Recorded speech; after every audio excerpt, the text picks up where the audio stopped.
Luz, câmera, ação. Seja bem-vindo, seja bem-vinda a mais um vídeo deste canal. E hoje nós iremos falar do deputado Gustavo Gayer, do PL. Ele travou um embate com o ministro das Relações Exteriores, Mauro Vieira, e o negócio, pessoal, pegou fogo. Vocês não podem perder esse vídeo aqui, onde o Gustavo Gayer faz acusações duras ao Lula. E ele relatou várias coisas que aconteceram com Lula, no governo Lula. Então esse vídeo está imperdível. Acompanhe comigo o que aconteceu, o embate, a luta que ele travou contra o ministro das Relações Exteriores, Mauro Vieira. Vamos lá. Foram tantos devaneios falados aqui, principalmente na fala inicial da Vossa Excelência, que é complicado achar o fio da meada por onde começar. Mas vamos lá. Houve um desenho aqui totalmente destoado da realidade, como se o Brasil estivesse vivendo o melhor momento no que diz respeito à reputação internacional.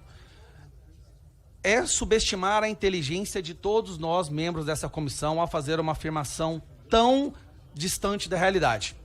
E eu vou iniciar a minha fala provando, espero não causar nenhuma dissonância cognitiva a nenhum dos colegas aqui do governo, mas provando que nós estamos no buraco no que diz respeito a reconhecimento internacional. O senhor foi chamado aqui hoje por participar de um governo que está transformando o Brasil num paraíso para corruptos internacionais. Agora o Brasil é visto como o país que você foge quando você é condenado na sua nação por ter roubado dinheiro público. Estamos falando, obviamente, do caso da ex-primeira-dama do Peru, que, curiosamente, foi transportada no avião da FAB para cá, para não ser presa no seu país, por participar de um esquema de corrupção, no qual o chefe desse esquema era o Lula. Olha que curioso, né? Mas era humanitário, não é, ministro? Foi toda uma questão humanitária, nós temos que proteger a coitada da primeira-dama, nós temos que trazer ela para cá. Não tem nada a ver o fato dela ter participado de um esquema de corrupção que a Lava Jato investigou no Brasil e que chegou-se à conclusão de que o chefe era o Lula. Então é como se o chefe do crime organizado tivesse usado o Estado brasileiro para resgatar de outra nação uma pessoa que foi condenada pelos crimes que ele chefiou. Mas isso, não confundam, isso é a democracia moderna. E quem questionar isso, com certeza também será perseguido. Então nós tivemos essa manchete que envergonhou o Brasil. O Brasil é visto hoje como paraíso para os corruptos internacionais. E aqui eu preparei só alguns exemplos, ministro, de como a sua fala está completamente destoada da realidade. Com equipe barrada pelo serviço secreto, Lula deixa evento com Clinton. Lula foi entrar no evento e foi barrado. Seguranças barraram o presidente. Saiu na imprensa. É a imprensa que está mentindo ou o senhor? É preciso que os Estados Unidos parem de incentivar a guerra. Lula iniciando uma crise com os Estados Unidos muito antes de qualquer ação do Donald Trump. Isso aqui, inclusive, durante o governo Biden, onde ele acusa que os Estados Unidos é que iniciou a guerra entre Rússia e Ucrânia. Lula chega a falar que a Venezuela tem excesso de democracia. Eu queria te perguntar, o senhor concorda com isso, ministro? A Venezuela tem excesso de democracia? Lula sugere que vitória de Trump nos Estados Unidos seria nazismo com outra cara. Quer dizer que as sanções que estão vindo dos Estados Unidos e as ações dos Estados Unidos contra o Brasil é culpa dos Estados Unidos, não do nosso presidente e da primeira janja, na qual nós chegaremos em alguns momentos. Lula fala que Venezuela é vítima de narrativa de antidemocracia. Espera aí, então você ser contra uma ditadura sanguinária é ser antidemocrático? O senhor concorda com essa fala do Lula, ministro?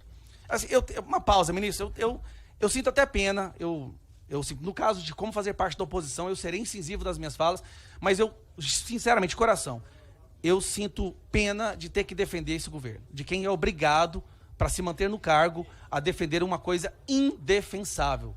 Então, assim, fica aqui meus cumprimentos. O senhor realmente é uma pessoa corajosa, ministro.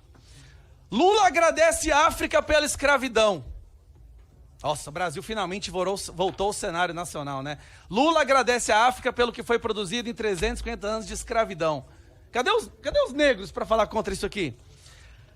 Essa aqui também está entre os top 10. Alckmin estava em posse de novo presidente do Irã, assim como chefe do Hamas e representante de mais 20 países. Países ditaduras e chefes dos mais terríveis grupos terroristas do mundo. Curioso é que há inclusive uma foto do nosso vice-presidente, ministro. Como é que defende uma coisa dessa, né, ministro? Eu sinto pena. Tá lá o Alckmin, ao lado dele, o chefe do Hamas, o chefe do Houthis, o chefe do Hezbollah, chefe da Al-Qaeda. todos os membros daquela foto já foram executados. Só o Alckmin que não, espero que não seja também. Governo Lula defende que PCC e Comando Vermelho não são terroristas. Olha a vergonha que nós estamos passando, ministro.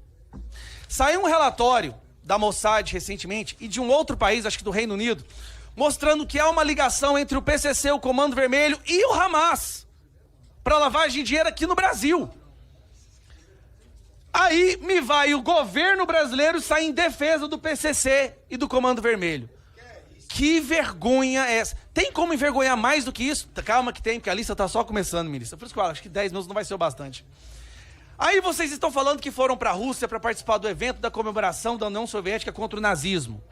O curioso é que não tinha uma democracia nesse evento. Nenhuma democracia. O que tinha ali era ditadores e criminosos de guerra, ministro. Criminosos que são acusados de usar machado para cortar a cabeça de opositor político. E tá lá a linda foto do Lula ao lado dessas pessoas. Por que não foi nenhum líder de um país democrático para esse evento? Na verdade, a imprensa internacional já reconhece que esse tal evento da vitória da União Soviética foi a cúpula internacional dos ditadores. E curiosamente estava lá o Lula, presidente de um país democrático. Lula compara a resposta de Israel em Gaza à ação de Hitler contra judeus.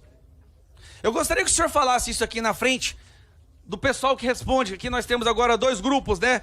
O Ricardo Sheikman e mais outro grupo da Bahia que está aqui. Que o senhor falasse na frente deles. Se isso aqui o senhor concorda. É o seu chefe. Que Israel sair em sua defesa, comparou ele ao Holocausto. Isso foi uma coisa tão abominável, ministro, mas tão abominável, que rendeu um pedido de impeachment com assinatura de 170 deputados dessa casa. Recorde de assinaturas de deputados e um pedido de impeachment. Essa aqui também está ótima. Lula compara sua eleição à Revolução Comunista da China. O senhor está no Itamaraty, como disse, há 50, 40 anos. O senhor deve saber da história da Revolução Chinesa. Dezenas e dezenas de milhões foram executadas, outras dezenas e dezenas de milhões foram mortas por fome, que tem o nome da Grande Fome na China. Foi a revolução mais violenta, mais sanguinária, e o Lula tem a coragem de ir lá e falar que ele compara a vitória dele aqui no Brasil com a revolução mais assassina da história mundial. Mas o Brasil, de acordo com o senhor, está vivendo os melhores tempos dourados, né? De acordo com o senhor e os membros do governo. E nessa mesma viagem, ministro, o senhor, durante os seus devaneios iniciais, falando aqui você falou de tudo, menos justificando a Nadine. Desinformação, Estados Unidos aumentando tarifa, falou de uma mentira que o próprio Hamas admitiu que é mentira sobre o número de mortos lá na faixa de Gaza, saiu inclusive na BBC. O senhor sabia disso ou o senhor não viu? Que o Hamas foi lá no site oficial da Secretaria da Saúde, que é controlada por eles, e foram obrigados a retirar milhares de números e nomes, principalmente de crianças, porque essas crianças começaram a aparecer em outros lugares. Número mentiroso informado por um grupo terrorista que o governo tem a coragem de usar como se fosse número oficial. Imagine vocês, meus caros amigos, se o PCC criasse um Ministério da Saúde e começasse a informar para o governo o número de crianças mortas pela polícia e o governo começasse a usar esse número como número oficial. Alguém aqui ia acreditar nisso? Mas é isso que eles fazem em relação ao Hamas. O Hamas, que corta a cabeça de crianças, que estupra mulheres, que queimam pessoas vivas, passa para esse governo um número e eles usam como se fosse número oficial para tentar cultivar uma emoção contra o Israel que luta pela sua sobrevivência. Mas continuando, Lula chama a diretora do FMI de mulherzinha. Eu não vi nenhuma fala do Ministério das Relações Exteriores, nada em relação, nenhuma nota de repúdio. Navios de guerra do Irã atracam no Brasil, isso que causou uma grande crise. O senhor deve se lembrar muito bem. Navios de guerra do Irã. Por quê, Zuco? O Irã é notório e conhecido no mundo como sendo o país que financia os grupos terroristas. O Irã, que o Alckmin foi lá, sentou ao lado dos líderes dos grupos terroristas. Gente, presta atenção, o vice-presidente do Brasil sentado ao lado dos líderes dos grupos terroristas. Inclusive, um desses líderes, que é o líder do Hamas, grava um vídeo. Meu Deus, isso é o cúmulo da vergonha. O líder de um grupo terrorista que corta a cabeça de crianças grava um vídeo em agradecimento ao Lula. O senhor viu isso, ministro, esse vídeo? Onde ele agradece o Lula por ter se colocado ao lado da luta do Hamas? Não tem como ficar pior que isso. Então eu fico perguntando, né? O Zelensky também, que não aceita mais a ligação do Lula, não quer conversar com o Lula, porque o Lula está sempre do lado do Putin. Sigilo das viagens da Janja. Porque eu não sei, sinceramente, hoje, quem é o ministro das Relações Exteriores. Se é o senhor, se é a Janja, ou se é o Alexandre de Moraes. Porque o Alexandre de Moraes está criando as suas crises internacionais, com a Espanha, com os Estados Unidos, com a Argentina, com vários outros países, agora recebendo pedindo a extradição de jornalistas em outros países. O que está acontecendo com o Brasil? O Brasil é visto hoje pelo estudo da revista... como é que é o nome da revista? Do Reino Unido? The Economist, como uma democracia falha, ministro. Desde que o seu governo assumiu, o Brasil caiu no ranking de luta à corrupção e caiu no ranking de democracia. Mas nós estamos vivendo os nossos melhores momentos. Aí nós temos o Lula e a Janja pedindo que um partido comunista, uma ditadura comunista, venha para o Brasil nos censurar. Nós temos a pior nota em índice de percepção da corrupção. Tá? A pior nota no índice de percepção da corrupção pela Transparência Internacional. Estrangeiros retiram 24,2 bilhões da Bolsa de Valores do Brasil, pior desempenho em 9 anos. E por aí vai. Então vamos lá, ministro. Agora eu quero chegar nas perguntas, que eu gostaria muito que fossem respondidas. Nesses últimos 3 minutos. Eu tenho 6 perguntas, ministro, que eu gostaria que fossem respondidas. Por que essa obsessão em apoiar as piores e mais sanguinárias ditaduras do mundo e se distanciar do mundo democrático? Por que envergonhar o Brasil defendendo facções criminosas como o PCC e Comando Vermelho, que trabalham junto com grupos terroristas? Por que envergonhar o Brasil dando asilo para uma condenada por corrupção que fazia parte do mesmo esquema no qual a investigação brasileira reconheceu que o Lula era chefe? Por que envergonhar o Brasil pedindo ajuda a uma ditadura comunista para censurar seu próprio povo? Por que se negar a reconhecer o Hamas como terrorista? O senhor falou uma coisa aqui que não é totalmente verdade. O Lula disse que o ataque foi terrorista. O ataque. Mas se negou a reconhecer o Hamas como terrorista. Então nós lidaremos agora, ministro, até fazer pelo menos uma única ação de bom senso desde que assumiu o cargo. Em frente a essa comunidade judaica que está aqui agora, dizer que o Hamas é sim um grupo terrorista e que quem apoia o Hamas está cometendo um crime. Porque o partido do PT e vários outros membros do PT emitiram uma nota oficial assinada de apoio ao Hamas em 2021. Uma nota que inclusive eu enviei à embaixada americana e agora o PT está me processando, o PSOL está me processando, todo mundo da esquerda está me processando, porque eu enviei uma nota, um documento oficial que eles assinaram em apoio ao Hamas para a embaixada americana. Muitos já tiveram seus vistos negados, o que não tiveram vão ter. Estão super chateados. Viagem para Cuba. E por último, a COP30, ministro. Nós estamos numa situação onde vários líderes mundiais estão dizendo que não virão participar da COP30. Saiu na imprensa ontem. Por quê? A COP30, que é um evento para proteger o meio ambiente, está desmatando o meio ambiente, escândalos de corrupção sendo noticiados internacionalmente, e não há estrutura, né, para 50 mil vagas, só tem 34. Então, vários líderes do mundo estão dizendo que não pretendem vir à COP30 e estão pedindo para que seja mudado o local desse evento. Gente, olha isso aqui, meu Deus. O Brasil quer sediar um evento de proteção ao meio ambiente, do debate climático, e para organizar esse evento, Feliciano, ele está desmatando a Amazônia. Para criar uma avenida que tem tudo a ver com esse governo, gente. A Avenida da Liberdade.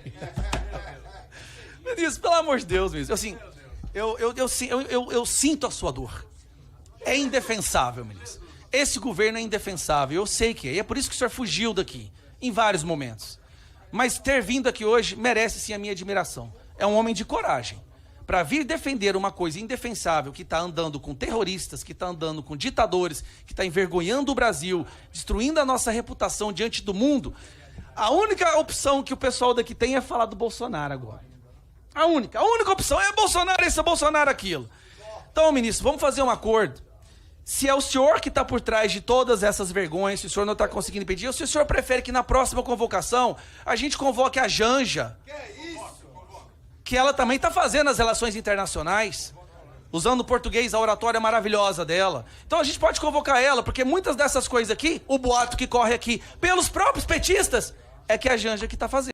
Pessoal, olha, o Gustavo Gayer amassou o ministro do Lula, que eu tenho certeza que ele perdeu o rumo de casa, hein? O que vocês acharam? O Paulo Gayer fez várias colocações e fez várias acusações ao governo ali e provou com documentos, né? Não só fala dele, mas também da imprensa. Ele colocou ali, expôs ali para o ministro que em alguns momentos ali a câmera filmou o rosto dele e ele estava meio desnorteado ali, pessoal. Nem sei como ele saiu dessa, hein? Mas me diga aí, o que vocês acharam? Deixe nos comentários o que vocês acharam das colocações que ele fez. Sobre o Lula, sobre a Janja, sobre a corrupção. O que vocês acharam? Deixe nos comentários. Não se esqueça também, pessoal, de se inscrever no canal, de ativar as notificações. Isso ajuda muito a gente estar dando continuidade a todo esse trabalho que está só no começo. E vamos juntos. Até a próxima!